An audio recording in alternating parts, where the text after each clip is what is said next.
ਸਵਾਗਤ ਕੀਤਾ ਜਾਂਦਾ ਹੈ ਤੁਹਾਡੇ ਆਪਣੇ ਚੈਨਲ ਐਗਜ਼ਾਮ ਸਟੱਡੀ ਦੇ ਵਿੱਚ। ਮੈਂ ਹਾਂ ਇੰਦਰ। ਅੱਜ ਦਾ ਜਿਹੜਾ ਆਪਣਾ ਟੌਪਿਕ ਉਹ ਹੈਗਾ ਰਾਸ਼ਟਰੀ ਸਿੱਖਿਆ ਨੀਤੀ 2020। ਅੱਜ ਆਪਾਂ ਇਸ ਟੌਪਿਕ ਨੂੰ ਪੂਰੀ ਡਿਟੇਲ ਦੇ ਵਿੱਚ ਪੜ੍ਹਾਂਗੇ ਅਤੇ ਦੇਖਾਂਗੇ ਵੀ ਕੀ ਕੁਝ ਇਸ ਰਾਸ਼ਟਰੀ ਸਿੱਖਿਆ ਨੀਤੀ ਦੇ ਵਿੱਚ ਐਡ ਕੀਤਾ ਗਿਆ ਹੈ।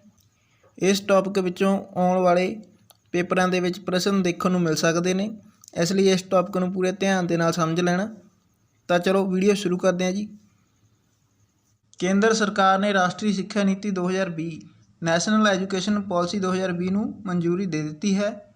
ਨਵੀਂ ਸਿੱਖਿਆ ਨੀਤੀ 34 ਸਾਲ ਪੁਰਾਣੀ ਸਿੱਖਿਆ ਨੀਤੀ 1986 ਜਾਣੀ ਕਿ national policy on education NPE ਨੂੰ ਬਦਲੇਗੀ।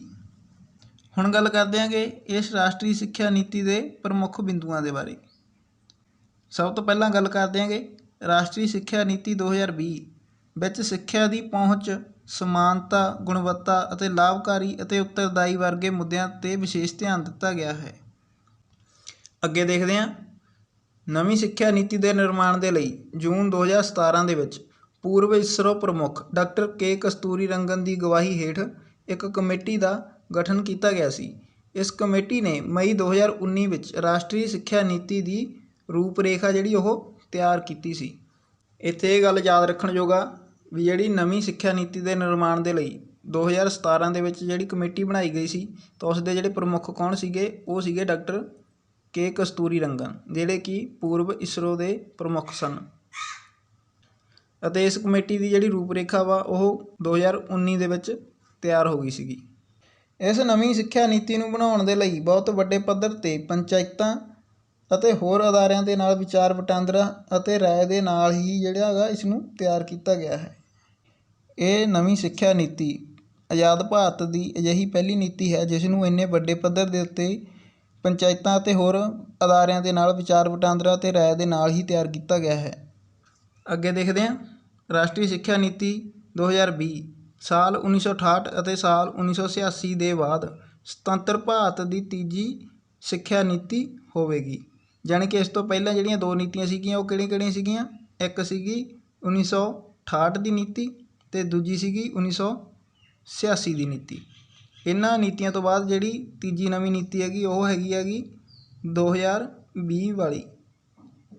ਇੱਥੇ ਇੱਕ ਪ੍ਰਸ਼ਨ ਬਣਦਾ ਵਾ ਵੀ ਰਾਸ਼ਟਰੀ ਸਿੱਖਿਆ ਨੀਤੀ 2020 ਭਾਰਤ ਦੀ ਕਿਹੜੀ ਨੀਤੀ ਹੈ, ਪਹਿਲੀ, ਦੂਜੀ ਜਾਂ ਤੀਜੀ? ਤਾਂ ਇਹਦੇ ਵਿੱਚ ਜਿਹੜਾ ਰਾਈਟ ਆਨਸਰ ਆਊਗਾ ਉਹ ਆਊਗਾ ਤੀਜੀ। ਅੱਗੇ ਦੇਖਦੇ ਹਾਂਗੇ ਨੈਸ਼ਨਲ ਐਜੂਕੇਸ਼ਨ ਪਾਲਿਸੀ 2020 ਦੇ ਅਨੁਸਾਰ ਕੇਂਦਰ ਅਤੇ ਰਾਜ ਸਰਕਾਰ ਦੇ ਸਹਿਯੋਗ ਦੇ ਨਾਲ ਸਿੱਖਿਆ ਖੇਤਰ 'ਤੇ ਦੇਸ਼ ਦੀ ਕੁੱਲ GDP ਦਾ 6% ਹਿੱਸੇ ਦੇ ਬਰਾਬਰ ਆ ਜਿਹੜਾ ਉਹ ਨਿਵੇਸ਼ ਕੀਤਾ ਜਾਵੇਗਾ। ਜਾਣੀ ਕਿ ਜਿਹੜੀ ਕੁੱਲ GDP ਆ ਉਸ ਦਾ ਜਿਹੜਾ 6% ਹਿੱਸਾ ਵਾ ਉਹ ਸਿਰਫ ਸਿੱਖਿਆ ਦੇ ਖੇਤਰ ਦੇ ਉੱਤੇ ਹੀ ਨਿਵੇਸ਼ ਕੀਤਾ ਜਾਵੇਗਾ। ਅੱਗੇ ਨਵੀਂ ਸਿੱਖਿਆ ਨੀਤੀ ਵਿੱਚ ਜੋ ਕਿ ਵਰਤਮਾਨ ਸਮੇਂ ਦੇ ਵਿੱਚ 10+2 ਦਾ ਸਿੱਖਿਆ ਮਾਡਲ ਚੱਲ ਰਿਹਾ ਹੈ ਉਸ ਨੂੰ ਬਦਲ ਕੇ 5+3+3+4 ਪ੍ਰਣਾਲੀ ਦੇ ਆਧਾਰ 'ਤੇ ਵੰਡਣ ਦੀ ਜਿਹੜੀ ਗੱਲ ਹੈਗੀ ਉਹ ਕਹੀ ਜਾ ਰਹੀ ਹੈ। ਹੁਣ ਦੇਖਦੇ ਹਾਂ ਕਿ ਵੀ ਜਿਹੜਾ 10+2 ਦਾ ਜਿਹੜਾ ਸਿੱਖਿਆ ਮਾਡਲ ਉਹ ਕੀ ਹੈ। 10+2 ਦੇ ਸਿੱਖਿਆ ਮਾਡਲ ਦੇ ਵਿੱਚ ਜਿਹੜੀ ਸਟਾਰਟਿੰਗ ਹੈਗੀ ਉਹ 6 ਸਾਲਾਂ ਤੋਂ ਹੋ ਜਾਂਦੀ ਹੈ। ਜਦੋਂ ਬੱਚਾ 6 ਸਾਲਾਂ ਦਾ ਹੋ ਜਾਂਦਾ ਹੈ ਤਾਂ ਉਸ ਨੂੰ ਸਕੂਲ ਦੇ ਵਿੱਚ ਦਾਖਲ ਕੀਤਾ ਜਾਂਦਾ ਹੈ। ਇਸ ਦਾ ਮਤਲਬ ਇਹ ਹੈ ਵੀ ਬੱਚਾ ਕਿੰਨੇ ਸਾਲ ਸਕੂਲ ਦੇ ਵਿੱਚ ਰਹੇਗਾ। ਜਾਣੀ ਕਿ ਪਹਿਲਾਂ 10 ਸਾਲ ਰਹੇਗਾ, ਫਿਰ 2 ਸਾਲ ਰਹੇਗਾ, ਜਾਣੀ ਕਿ ਕੁੱਲ ਮਿਲਾ ਕੇ ਜਿਹੜਾ ਹੋ ਗਿਆ ਉਹ 12 ਸਾਲ ਜਿਹੜਾ ਬੱਚਾ ਵਾ ਸਕੂਲ ਦੇ ਵਿੱਚ ਰਹੇਗਾ। ਅੱਗੇ ਦੇਖਦੇ ਹਾਂ ਕਿ 5+3+3+4 ਜਿਹੜਾ ਸਿੱਖਿਆ ਮਾਡਲ ਆ ਉਹ ਕੀ ਹੈ। ਇਸ ਦੀ ਜਿਹੜੀ ਸਟਾਰਟਿੰਗ ਹੈਗੀ ਉਹ ਹੋ ਜਾਂਦੀ ਹੈਗੀ 3 ਸਾਲਾਂ ਦੀ ਉਮਰ ਤੋਂ। ਜਾਣੀ ਕਿ ਬੱਚਾ ਜਦੋਂ 3 ਸਾਲਾਂ ਦੀ ਉਮਰ ਦਾ ਹੋ ਜਾਵੇਗਾ ਤਾਂ ਉਸ ਨੂੰ ਸਕੂਲ ਦੇ ਵਿੱਚ ਦਾਖਲ ਕੀਤਾ ਜਾਵੇਗਾ। ਇਹਦੇ ਵਿੱਚ ਕੀ ਹੈ ਵੀ ਜਿਹੜਾ ਬੱਚਾ ਵਾ ਉਹ ਕਿੰਨਾ ਸਮਾਂ ਸਕੂਲ ਦੇ ਵਿੱਚ ਰਹੇਗਾ। ਪਹਿਲਾਂ ਉਹ 5 ਸਾਲ ਰਹੇਗਾ, ਫਿਰ 3 ਸਾਲ ਰਹੇਗਾ, ਫਿਰ 3 ਸਾਲ ਰਹੇਗਾ ਅਤੇ ਫਿਰ 4 ਸਾਲ ਰਹੇਗਾ। ਜਾਣੀ ਕਿ ਕੁੱਲ ਮਿਲਾ ਕੇ ਉਹ ਬੱਚਾ ਵਾ ਜਿਹੜਾ ਸਕੂਲ ਦੇ ਵਿੱਚ 15 ਸਾਲ ਰਹੇਗਾ।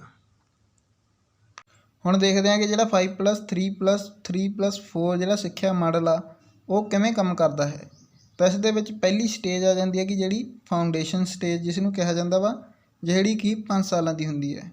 ਜਾਣੀ ਕਿ ਪਹਿਲੀ ਸਟੇਜ ਆ ਗਈ। ਪਹਿਲੀ ਸਟੇਜ ਦੇ ਵਿੱਚ ਕੀ ਆ ਜਾਂਦਾ ਵਾ, ਪਹਿਲੇ 3 ਸਾਲ ਜਿਹੜਾ ਬੱਚਾ ਵਾ ਉਹ ਖੇਡਾਂ ਹੀ ਖੇਡੇਗਾ। ਜਾਣੀ ਕਿ ਉਸ ਨੂੰ ਖੇਡਣ ਦੇ ਲਈ ਹੀ ਸਕੂਲ ਦੇ ਵਿੱਚ ਸੱਦਿਆ ਜਾਵੇਗਾ। ਉਸ ਤੋਂ ਅਗਲੇ 2 ਸਾਲ ਬੱਚੇ ਨੂੰ ਪਹਿਲੀ ਕਲਾਸ ਅਤੇ ਦੂਸਰੀ ਕਲਾਸ ਦੇ ਵਿੱਚ ਰੱਖਿਆ ਜਾਵੇਗਾ। ਇਸ ਸਟੇਜ ਦੇ ਵਿੱਚ ਇੱਕ ਖਾਸ ਗੱਲ ਇਹ ਹੈ ਵੀ ਜਿਹੜੀ ਇਸ ਸਟੇਜ ਵਿੱਚ ਕੋਈ ਵੀ ਪੇਪਰ ਨਹੀਂ ਹੋਵੇਗਾ।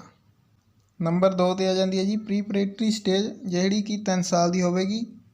ਇਸ ਸਟੇਜ ਦੇ ਵਿੱਚ ਕੀ ਆ, ਬੱਚਾ ਜਿਹੜਾ ਕਲਾਸ 3 ਤੋਂ ਲੈ ਕੇ ਕਲਾਸ 5 ਤੱਕ ਪੜ੍ਹੇਗਾ। ਖੇਡਾਂ ਦੇ ਨਾਲ ਨਾਲ ਪੜ੍ਹਾਈ ਵੀ ਜਿਹੜੀ ਹੈਗੀ ਉਹ ਜਾਰੀ ਰਹੇਗੀ।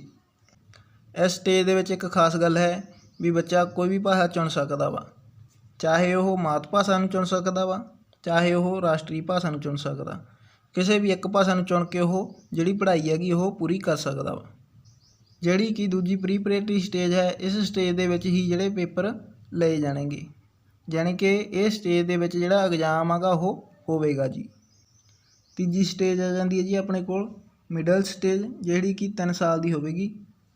ਇਸ ਦੇ ਵਿੱਚ ਕੀ ਆ, ਕਲਾਸ 6 ਤੋਂ ਲੈ ਕੇ ਕਲਾਸ 8 ਤੱਕ ਜਿਹੜੀ ਹੈਗੀ ਪੜ੍ਹਾਈ ਕਰਵਾਈ ਜਾਵੇਗੀ। ਇਸ ਪੜ੍ਹਾਈ ਦੇ ਵਿੱਚ ਕੀ ਹੋਊਗਾ, ਕੰਪਿਊਟਰ ਇਨਫੋਰਮੇਸ਼ਨ ਹੋਊਗੀ, ਵੋਕੇਸ਼ਨਲ ਐਜੂਕੇਸ਼ਨ ਹੋਊਗੀ, ਮੈਥ ਹੋਊਗਾ, ਸਾਇੰਸ ਹੋਊਗਾ ਅਤੇ ਸੋਸ਼ਲ ਸਟੱਡੀ ਵਰਗੇ ਜਿਹੜੇ ਸਬਜੈਕਟ ਨੇਗੇ ਉਹ ਵੀ ਹੋਣਗੇ। ਇਸ ਸਟੇਜ ਦੇ ਵਿੱਚ ਇੱਕ ਗੱਲ ਖਾਸ ਉਹ ਇਹ ਹੈ ਵੀ ਜਿਹੜੀ ਹੈਗੀ ਬੱਚੇ ਨੂੰ ਸ਼ੁਰੂ ਤੋਂ ਹੀ ਵੋਕੇਸ਼ਨਲ ਐਜੂਕੇਸ਼ਨ ਦਿੱਤੀ ਜਾਵੇਗੀ। ਇਸ ਸਟੇਜ ਦੇ ਵਿੱਚ ਇੱਕ ਭਾਰਤੀ ਭਾਸ਼ਾ ਲੈਣੀ ਲਾਜ਼ਮੀ ਹੋਵੇਗੀ।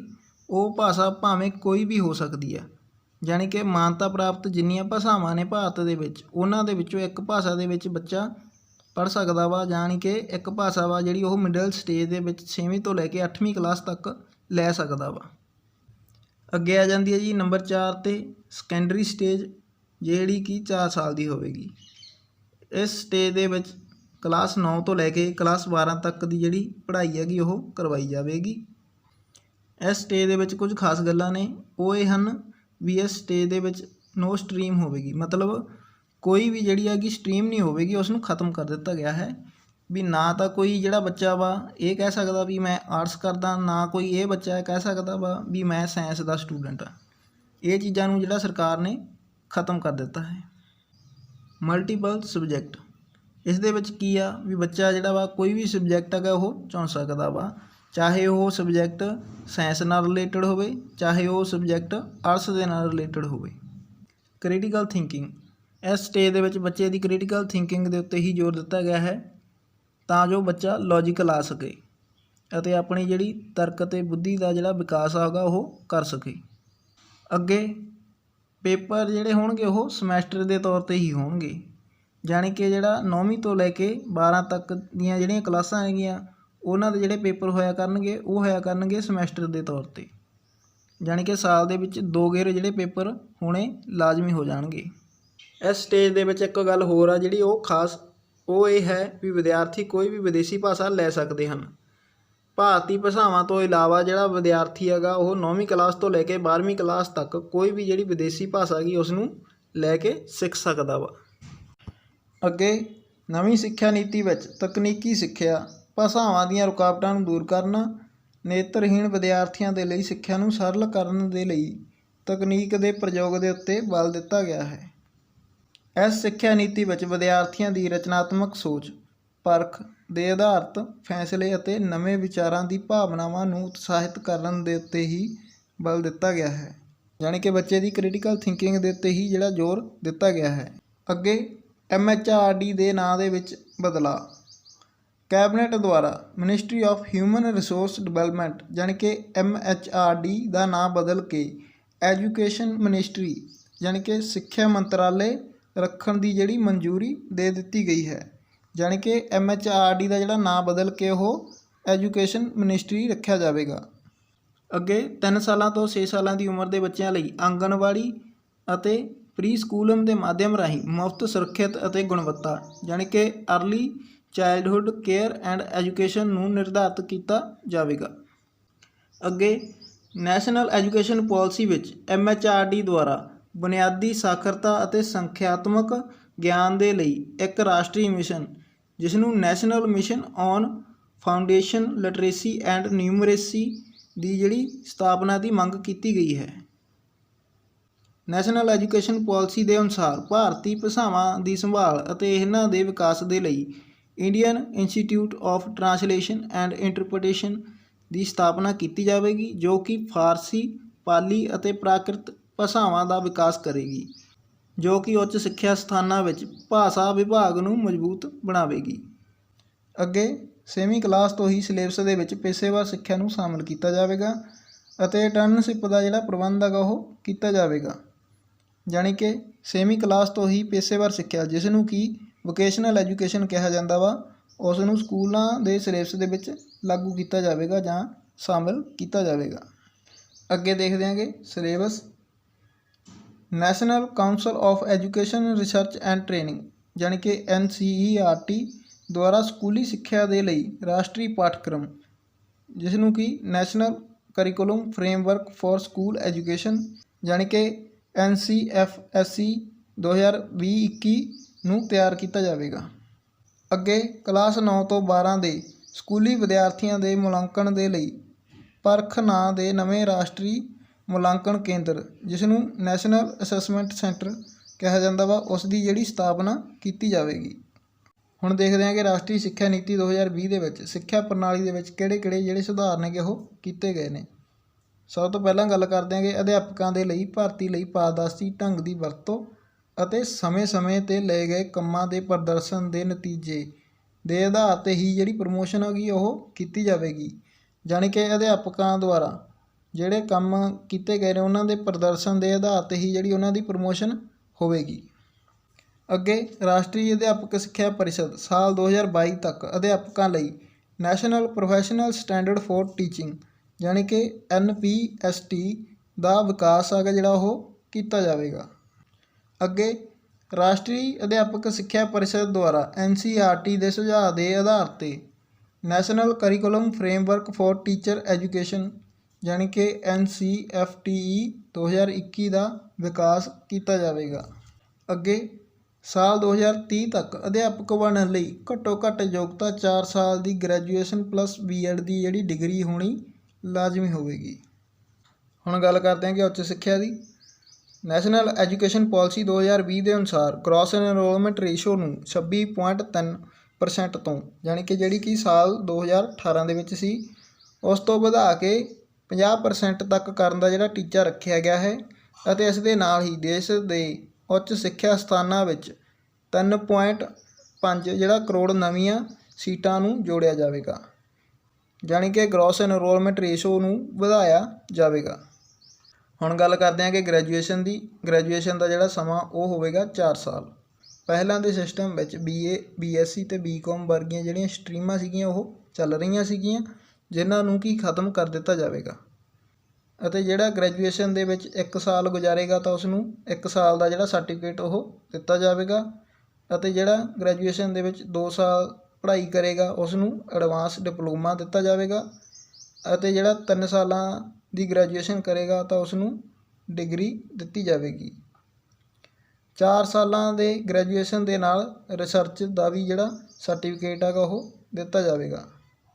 ਗ੍ਰੈਜੂਏਸ਼ਨ ਦੇ ਵਿੱਚ ਰੀਐਂਟਰੀ ਸਿਸਟਮ ਲਾਗੂ ਹੋਵੇਗਾ, ਜਾਣੀ ਕਿ ਬੱਚਾ 1 ਸਾਲ ਦੀ ਜਿਹੜੀ ਪੜ੍ਹਾਈ ਕਰਦਾ ਵਾ, ਉਸ ਤੋਂ ਬਾਅਦ ਉਸ ਦੀ ਪੜ੍ਹਾਈ ਕਿਸੇ ਕਾਰਨ ਛੁੱਟ ਜਾਂਦੀ ਆ ਤਾਂ ਉਸ ਤੋਂ ਬਾਅਦ ਉਸ ਨੂੰ ਕੀ ਹੁੰਦਾ ਵਾ 1 ਸਾਲ ਦਾ ਜਿਹੜਾ ਸਰਟੀਫਿਕੇਟ ਉਹ ਦਿੱਤਾ ਜਾਵੇਗਾ। ਉਸ ਤੋਂ ਬਾਅਦ ਜਿਹੜਾ ਬੱਚਾ ਵਾ ਬਾਈ ਚਾਂਸ ਫਿਰ ਦੁਬਾਰੇ ਉਹ ਪੜ੍ਹਨਾ ਚਾਹੁੰਦਾ ਵਾ ਤਾਂ ਉਸ ਨੂੰ ਇਹ ਨਹੀਂ ਹੈਗਾ ਵੀ ਉਹ ਜਿਹੜਾ ਸ਼ੁਰੂ ਤੋਂ ਜਿਹੜੀ ਹੈਗੀ ਗ੍ਰੈਜੂਏਸ਼ਨ ਸ਼ੁਰੂ ਕਰੇ। ਉਸ ਦਾ 1 ਸਾਲ ਦਾ ਜਿਹੜਾ ਉਸ ਨੂੰ ਸਰਟੀਫਿਕੇਟ ਮਿਲਿਆ ਹੈ, ਉਸ ਤੋਂ ਬਾਅਦ ਉਹ ਦੂਸਰੇ ਸਾਲ ਦੇ ਵਿੱਚ ਦੁਬਾਰੇ ਫਿਰ ਜਿਹੜਾ ਵਾ ਦਾਖਲਾ ਲੈ ਸਕਦਾ ਹੈ। ਹੁਣ ਗੱਲ ਕਰਦੇ ਹਾਂ ਕਿ ਪੋਸਟ ਗ੍ਰੈਜੂਏਸ਼ਨ ਦੀ, ਜਿਸ ਦਾ ਸਮਾਂ 1 ਸਾਲ ਜਾਂ 2 ਸਾਲ ਹੋਵੇਗਾ। ਜਿਨ੍ਹਾਂ ਵਿਦਿਆਰਥੀਆਂ ਨੇ 3 ਸਾਲਾਂ ਦੀ ਗ੍ਰੈਜੂਏਸ਼ਨ ਦੀ ਡਿਗਰੀ ਹਾਸਲ ਕੀਤੀ ਹੈ ਉਹਨਾਂ ਦੇ ਲਈ ਤਾਂ ਸਮਾਂ ਹੋਵੇਗਾ 2 ਸਾਲ ਦਾ ਪੋਸਟ ਗ੍ਰੈਜੂਏਸ਼ਨ ਦੇ ਵਿੱਚ, ਅਤੇ ਜਿਨ੍ਹਾਂ ਨੇ 4 ਸਾਲਾਂ ਦੀ ਗ੍ਰੈਜੂਏਸ਼ਨ ਕੀਤੀ ਆ ਉਹਨਾਂ ਦੇ ਲਈ ਪੋਸਟ ਗ੍ਰੈਜੂਏਸ਼ਨ ਦੇ ਵਿੱਚ ਸਮਾਂ ਹੋਵੇਗਾ 1 ਸਾਲ ਦਾ। ਪੋਸਟ ਗ੍ਰੈਜੂਏਸ਼ਨ ਦੇ ਵਿੱਚ MA MSc ਅਤੇ MCom ਵਰਗੀਆਂ ਜਿਹੜੀਆਂ ਸਟਰੀਮਾਂ ਨੇ ਉਹਨਾਂ ਨੂੰ ਖਤਮ ਕਰ ਦਿੱਤਾ ਜਾਵੇਗਾ ਅਤੇ ਇਸ ਦੇ ਨਾਲ ਹੀ MPhil ਵਰਗੀ ਜਿਹੜੀ ਡਿਗਰੀ ਆ ਉਸ ਨੂੰ ਵੀ ਖਤਮ ਕਰ ਦਿੱਤਾ ਜਾਵੇਗਾ। PhD ਆ ਜਿਹੜੀ ਉਹ 4 ਸਾਲਾਂ ਦੀ ਹੋਵੇਗੀ। ਇਹ ਸੀਗਾ ਜੀ ਅੱਜ ਦਾ ਆਪਣਾ ਟੌਪਿਕ ਰਾਸ਼ਟਰੀ ਸਿੱਖਿਆ ਨੀਤੀ 2020। ਉਮੀਦ ਕਰਦਾ ਤੁਹਾਨੂੰ ਵੀਡੀਓ ਵਧੀਆ ਲੱਗੀ ਹੋਣੀ ਆ। ਜੇਕਰ ਵੀਡੀਓ ਵਧੀਆ ਲੱਗੀ ਤਾਂ ਵੀਡੀਓ ਨੂੰ ਲਾਈਕ ਕਰੋ। ਜੇਕਰ ਤੁਹਾਡਾ ਕੋਈ ਸੁਝਾਅ ਆ ਤਾਂ ਤੁਸੀਂ ਕਮੈਂਟ ਬਾਕਸ ਦੇ ਵਿੱਚ ਕਮੈਂਟ ਕਰ ਸਕਦੇ ਹੋ ਜੀ। ਇੱਦਾਂ ਦੀਆਂ ਹੀ ਐਜੂਕੇਸ਼ਨਲ ਵੀਡੀਓ ਦੇਖਣ ਦੇ ਲਈ ਤੁਸੀਂ ਐਗਜ਼ਾਮ ਸਟੱਡੀ ਚੈਨਲ ਨੂੰ ਸਬਸਕ੍ਰਾਈਬ ਕਰੋ।